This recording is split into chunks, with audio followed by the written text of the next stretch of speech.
Welcome back mga kaaldab. Ito na naman po ang inyong lingkod, si Mr. Destiny. Ang pag-uusapan po natin itong kaganapan na naglabas nga po sa isa pa with feelings at McDonald's ni Mengay. At syempre latest post ni Mengay sa social media. Well, pag-usapan po muna natin. Ito mga kaaldab, marami na po talaga nag-react.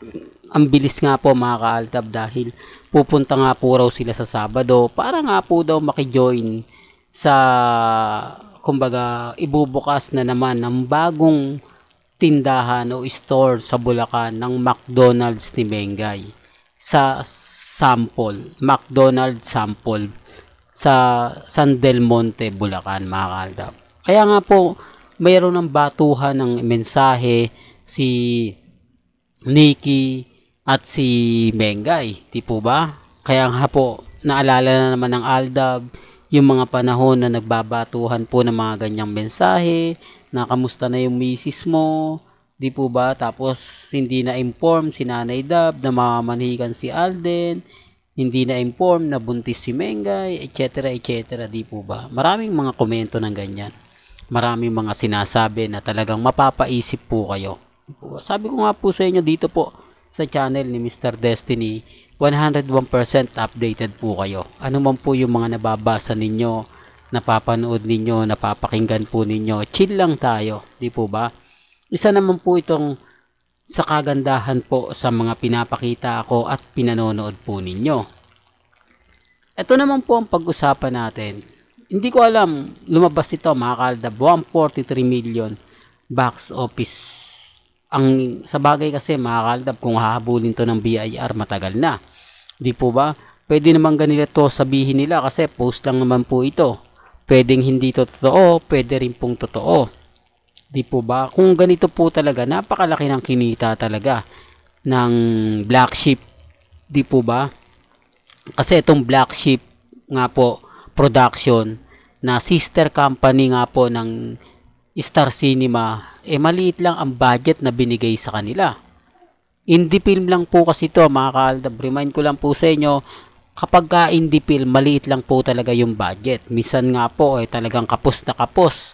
Base po ito sa mga nakukuha kong impormasyon. Yung iba pa nga pong artista o yung mga kasamahan ng mga artista, hindi nga puro gaano nabibigyan ng pagkain dahil kulang na kulang. Sa madaling salita, maliit lang po talaga ang production kapag ka indie film. Well, alam nyo naman po yan dahil hindi siya katulad ng mga pelikula na katulad po ng Star Cinema, bonggang-bongga, lahat ng mga pagkain, lahat ng mga kumbaga kailangan na andun na. Hindi po ba? Hindi siya katulad ng Hello Love Goodbye na talagang masasabi nyo na yung performance 101%. Although performance din po ito maganda kasi kumbaga tumulong din naman po si Carlo Aquino. Pero napakalaki 143 million. Kung titignan mo, ang laki pala ng kinita ng Black Sheep, di po ba? Production na kung saan sila po talaga yung nag-manage kila Mengay at kay Carlo Aquino. Ayan kung totoo mga kaaldab. Sabi ko nga po sa inyo, hindi ko alam kung bakit ito lumalabas, hindi ko alam kung anong idea ng mga netizen, kung bakit ito nag-trending, kung bakit ito pinagpipiestahan. Di po ba? Alam naman po natin, syempre napanood natin yung isa pa with feelings, napakaganda naman po talaga niyan. No doubt po tayo dyan.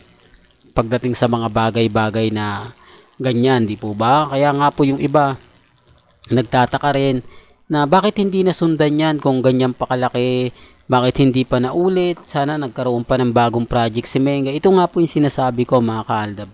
Hindi binigyan si Mengay ng pagkakataon gumawa ng pangalan. Ibig kong sabihin, hindi ito nasundan sunod-sunod. Di po ba na marami naka-line up, gagawa kang pelikula. Total, nakakapunta pa naman siya ng Eat Bulaga ng mga panahon na to. Pero hindi siya binigyan talaga ng Eat Bulaga. Di po ba? Yung tipong dapat ginawa na to ng maaga ng ng nila Tito Vic and Joey. Total paghihiwalay naman po nila yung Aldab. Di po ba sana nagkaroon ng bagong trademark si Maine Mendoza. Kasi yung mga kasagsagan po talaga niyan, talagang sumasabay po talaga sila kay Alden eh. Talagang sabihin na natin na wala pang pantapat kay Mengay, hirap pa po ang GMA Kapuso na makakuha ng mga artista na ipangtatapat nga po. Hindi po ba? Kaya nga po, sabi ko nga po sa inyo, may mga bagay-bagay na mahirap nga po talagang ipaliwanag. Hindi po ba?